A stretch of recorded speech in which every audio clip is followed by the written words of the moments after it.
Hi guys, welcome to revision time. आज है 11 सितंबर 2024। चलिए आज के करंट अफेयर्स हम स्टार्ट करते हैं। अगर आप सभी को ये वीडियो हेल्पफुल लगे तो वीडियो को लाइक कर दीजिएगा, साथ ही चैनल भी सब्सक्राइब कर लीजिए। इस तरह की कम टाइम की डेली करंट अफेयर्स की वीडियो आपको हर दिन मिलते रहेंगे। तो चलिए शुरू करते हैं आज के करंट अफेयर्स के सारे क्वेश्चन, मगर उससे पहले जान लेते हैं 10 सितंबर को पूछे गए क्वेश्चन का सही आंसर क्या है। IIRF 2024 इंजीनियरिंग रैंकिंग में सरकारी कॉलेजों की सूची में कौन सा कॉलेज शीर्ष पर है। Option A IIT Delhi, option B IIT Madras, option C IIT Bombay, option D IIT Hyderabad. इसका सही आंसर है ऑप्शन सी IIT बॉम्बे। चलिए अब आज के करंट अफेयर्स हम स्टार्ट करते हैं। क्वेश्चन नंबर 1, असम सरकार के द्वारा किस दिन को सूता दिवस के रूप में मनाया जाएगा। इसका आंसर है 20 अगस्त। अगले वर्ष से असम सरकार 20 अगस्त को सूता दिवस के रूप में मनाएगी। भारतीय स्वतंत्रता आंदोलन में असम राज्य के सूता क्षेत्र का विशेष महत्व है। 20 अगस्त 1942 को स्वर्गीय बिमान चंद्र बोरा के नेतृत्व में सूता के लोगों ने सूता पुलिस स्टेशन पर राष्ट्रीय ध्वज फहराया था। अब असम सरकार के द्वारा पुलिस स्टेशन के ऐतिहासिक स्थान पर एक स्मारक भी बनाया जाएगा। नेक्स्ट क्वेश्चन, हाल ही में फ्रांस का नया प्रधानमंत्री किसे नियुक्त किया गया। इसका आंसर है मिशेल बार्नियर। मिशेल बार्नियर को फ्रांस के राष्ट्रपति इमैनुअल मैक्रोन द्वारा फ्रांस का नया प्रधानमंत्री नियुक्त किया गया। मिशेल बार्नियर यूरोपीय संघ के पूर्व ब्रेक्जिट वार्ताकार रहे हैं। उन्होंने 2016 से 2021 तक यूरोपीय संघ और ब्रिटेन के बीच ब्रेक्जिट पर वार्ता की थी। बार्नियर यूरोपीय संघ समर्थक और एक मध्य मार्गी राजनेता है। बार्नियर ने गैब्रियल अटल की जगह ली है। फ्रांस की राजधानी पेरिस है और मुद्रा यूरो। नेक्स्ट क्वेश्चन, हाल ही में किस बैंक ने गिग वर्कर्स के लिए गीगा बचत खाता पेश किया। इसका आंसर है HDFC बैंक। HDFC बैंक ने गिग वर्कर्स के लिए गीगा बचत खाता शुरू किया। गीगा गिग वर्कर्स फ्रीलांसरों के लिए डिज़ाइन किए गए उत्पादों और सेवाओं का एक पूरा वित्तीय सूट है। यह खाता फ्रीलांसरों को तिमाही शेष मेट्रो शहरी के लिए 10,000 रुपये और अर्ध शहरी ग्रामीण खातों के लिए 5,000 रुपये रखने का विकल्प देता है। यह खाता गीगा बिजनेस डेबिट कार्ड के साथ भी आता है, जो 10 लाख रुपए तक व्यक्तिगत आकस्मिक मृत्यु कवर प्रदान करता है। HDFC बैंक की स्थापना 1994 में हुई थी। इसका मुख्यालय मुंबई में है और MD और CEO शशिधर जगदीशन है। नेक्स्ट क्वेश्चन, टाइम मैगजीन की most influential people in AI 2024 सूची में किस भारतीय को शामिल किया गया है। इसका आंसर है अश्विनी वैष्णव और अनिल कपूर। टाइम मैगजीन की most influential people in AI 2024 सूची में शामिल बड़े नामों में केंद्रीय मंत्री अश्विनी वैष्णव और अभिनेता अनिल कपूर को शामिल किया गया है। केंद्रीय इलेक्ट्रॉनिक्स और सूचना प्रौद्योगिकी मंत्री अश्विनी वैष्णव AI क्षेत्र में भारत की तेजी से बढ़ती भूमिका का नेतृत्व कर रहे हैं। इस लिस्ट में स्कारलेट जोहानसन, मार्क जुगरबर्ग, सुंदर पिचाई और सत्य नडेला जैसे दिग्गज शामिल है। अनिल कपूर को उनके AI से जुड़े कानूनी अधिकारों की सुरक्षा के प्रयासों के लिए सराहा गया है। नेक्स्ट क्वेश्चन, हाल ही में भारत ने किस देश के साथ पनडुब्बी बचाओ अभियान पर समझौता किया। इसका आंसर है दक्षिण अफ्रीका। भारत और दक्षिण अफ्रीका ने पनडुब्बी बचाओ अभियान पर समझौता किया। इसका उद्देश्य दक्षिण अफ्रीकी नौसेना के पनडुब्बी चालक दल की सुरक्षा सुनिश्चित करना है। नेक्स्ट क्वेश्चन, केंद्रीय वाणिज्य एवं उद्योग मंत्रालय की रैंकिंग में कौन सा राज्य व्यवसाय और नागरिक केंद्रित सुधार जैसी प्रमुख श्रेणियों में शीर्ष पर रहा। इसका आंसर है केरल। केरल प्रमुख श्रेणियों में व्यवसाय नागरिक केंद्रित सुधारों में शीर्ष पर रहा।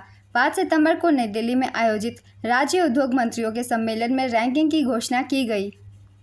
केंद्रीय वाणिज्य एवं उद्योग मंत्रालय की रैंकिंग में केरल व्यवसाय केंद्रित सुधारों की 2 श्रेणियां और नागरिक केंद्रित सुधारों की 7 श्रेणियों में देश भर में अग्रणी बनकर उभरा है। नेक्स्ट क्वेश्चन, 5 सितंबर 2024 को किस देश ने ब्रिटेन और यूरोपीय संघ के साथ दुनिया की पहली AI संधि पर हस्ताक्षर किया। इसका आंसर है अमेरिका। अमेरिका, ब्रिटेन और यूरोपीय संघ ने दुनिया की पहली AI संधि पर हस्ताक्षर किए। लिथुआनिया के विनियस में आयोजित यूरोप परिषद सम्मेलन के दौरान इस संधि पर हस्ताक्षर किए गए। यह मानव अधिकारों और लोकतांत्रिक मूल्यों की सुरक्षा के साथ नवाचार को संतुलित करने की आवश्यकता को रेखांकित करता है। AI सम्मेलन 57 देशों के बीच वर्षों की बातचीत का परिणाम है। नेक्स्ट क्वेश्चन, हाल ही में किस राज्य में 10 दिवसीय ओणम उत्सव की शुरुआत हुई। इसका आंसर है केरल। केरल में 10 दिवसीय ओणम उत्सव शुरू हुआ। अथम को 10 दिवसीय ओणम उत्सव की शुरुआत के रूप में मनाया जाता है। श्री काकड़ा मंदिर में 10 दिवसीय उत्सव कोडियट्टम से शुरू होता है। तिरुवोणम के साथ ओणम उत्सव का समापन होगा। मलयालम कैलेंडर के अनुसार ओणम पूरे केरल में चिंगम महीने में मनाया जाता है। नेक्स्ट क्वेश्चन, मनीष कुमार गुप्ता किस राज्य के नए चीफ सेक्रेटरी बने हैं। इसका आंसर है अरुणाचल प्रदेश। केंद्रीय गृह मंत्रालय ने मनीष कुमार गुप्ता को अरुणाचल प्रदेश का नया चीफ सेक्रेटरी नियुक्त किया है। मनीष कुमार गुप्ता ने धर्मेंद्र कुमार की जगह ली है। मुख्य सचिव राज्य प्रशासन का सबसे वरिष्ठ पद होता है। मुख्य सचिव राज्य के मुख्यमंत्री का मुख्य सलाहकार होता है। मुख्य सचिव के पद के लिए कोई निश्चित कार्यकाल नहीं होता। अरुणाचल प्रदेश, इसकी राजधानी ईटानगर है। राज्यपाल कैवल्य त्रिविक्रम परनाइक, मुख्यमंत्री Pema Khandu. Next question, PM Modi ने जल संचय जन भागीदारी पहल की शुरुआत कहाँ की है? इसका आंसर है सूरत। पीएम मोदी ने सूरत, गुजरात में जल संचय जन भागीदारी पहल का शुभारंभ किया है। ये अभियान मौजूदा जल शक्ति अभियान कैच द रेन अभियान की तर्ज पर है। इस अभियान का उद्देश्य जल संरक्षण में सामुदायिक भागीदारी बढ़ाना है। यह जल शक्ति मंत्रालय की एक पहल है। इस अभियान के माध्यम से जन भागीदारी के माध्यम से जल का संचय किया जाएगा। वर्तमान जल शक्ति मंत्री गजेंद्र सिंह शेखावत है। 2019 में जल शक्ति मंत्रालय का गठन हुआ था। हाल ही में जल शक्ति मंत्रालय ने flood watch India 2.0 app launch किया है। नेक्स्ट क्वेश्चन, लॉरियल पेरिस की ग्लोबल एम्बेसडर कौन बनी है? इसका आंसर है आलिया भट्ट। भारतीय अभिनेत्री आलिया भट्ट लॉरियल पेरिस की ग्लोबल एम्बेसडर बन गई है। लॉरियल पेरिस कॉस्मेटिक ब्रांड है। ये फ्रांस की कंपनी है। लॉरियल के उत्तराधिकारी फ्रांसवा बेटेनकोर्ट मेयर $100 बिलियन की संपत्ति अर्जित करने वाली पहली महिला बनी है। नेक्स्ट क्वेश्चन, भारत सरकार किस देश में तिरुवल्लुवर सांस्कृतिक केंद्र खोलेगी? इसका आंसर है सिंगापुर। पीएम मोदी ने ब्रुनेई की यात्रा के बाद सिंगापुर की यात्रा की है। इस यात्रा के दौरान भारत और सिंगापुर के बीच सेमीकंडक्टर क्लस्टर बनाए जाने का समझौता हुआ है। भारत और सिंगापुर स्वास्थ्य क्षेत्र में रिसर्च और इनोवेशन को बढ़ावा देंगे। भारत सरकार के द्वारा सिंगापुर में तिरुवल्लुवर सांस्कृतिक केंद्र स्थापित किया जाएगा। भारत और सिंगापुर के बीच डिजिटल तकनीक के क्षेत्र में बढ़ाने के लिए भी समझौता हुआ है।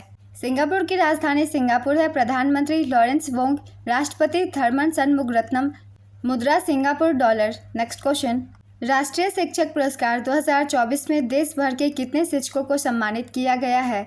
इसका आंसर है 82। 5 सितंबर 2024 को राष्ट्रीय शिक्षक दिवस के अवसर पर राष्ट्रपति द्रौपदी मुर्मू ने देश भर के 82 शिक्षकों को राष्ट्रीय शिक्षक पुरस्कार से सम्मानित किया है। हर साल शिक्षा मंत्रालय के द्वारा यह सम्मान प्रदान किया जाता है। इस पुरस्कार से सम्मानित करने के लिए 28 राज्यों, 3 केंद्र शासित प्रदेशों और 6 संगठनों से टीचर्स चुने गए हैं। इस पुरस्कार के अंतर्गत 50,000 रुपये का नकद पुरस्कार, 1 रजत पदक और 1 प्रमाण पत्र प्रदान किया जाता है। नेक्स्ट क्वेश्चन, हाल ही में किसको ITTF फाउंडेशन का एम्बेसडर नियुक्त किया गया? इसका आंसर है शरद कमल। भारत के शीर्ष पैडलर शरद कमल को अंतर्राष्ट्रीय टेबल टेनिस महासंघ फाउंडेशन का पहला भारतीय राजदूत नामित किया गया। इससे पहले अचंता शरद कमल नवंबर 2022 में ITTF के एथलीट आयोग के लिए चुने गए थे। इनके नाम राष्ट्रमंडल खेलों के इतिहास में टेबल टेनिस में सबसे ज़्यादा पदक जीतने का रिकॉर्ड है। इन्हें दी गई पुरस्कार सम्मान है मेजर ध्यानचंद खेल रत्न पुरस्कार 2022, Arjuna award 2004, Padma Shri 2019। Next question, हाल ही में किसे यूपी महिला आयोग का अध्यक्ष नियुक्त किया गया? इसका आंसर है बबीता चौहान। बबीता चौहान यूपी महिला आयोग की नई अध्यक्ष बनाई गई। वहीं अपर्णा यादव यूपी महिला आयोग की उपाध्यक्ष नियुक्त की गई। अपर्णा यादव समाजवादी पार्टी के संस्थापक मुलायम सिंह यादव की छोटी बहू है। अपर्णा यादव जनवरी 2022 में बीजेपी में शामिल हुई थी। राज्यपाल आनंदीबेन पटेल ने इन नियुक्तियों के लिए अपने अधिकार का प्रयोग किया है। आज के करंट अफेयर्स के क्वेश्चन कंप्लीट होते हैं। चलिए आज का क्वेश्चन देखते हैं क्या है। जल संचय जन भागीदारी पहल की शुरुआत कहाँ से हुई? Option A Sabarmati, option B Dwarka, option C Vadodara, option D Surat. अपना आंसर गेस कीजिए या फिर कमेंट बॉक्स में दीजिए। अगर आप सभी को ये करंट अफेयर्स की वीडियो हेल्पफुल लग रही हो तो इसे लाइक ज़रूर कर दीजिएगा और साथ ही इस तरह की कम टाइम की करंट अफेयर्स की वीडियो के लिए चैनल भी सब्सक्राइब कर लीजिए ताकि आपको हर दिन नोटिफिकेशन वीडियो की मिलती रहे। फिर मिलते हैं अगली वीडियो के साथ। आप सभी को थैंक यू।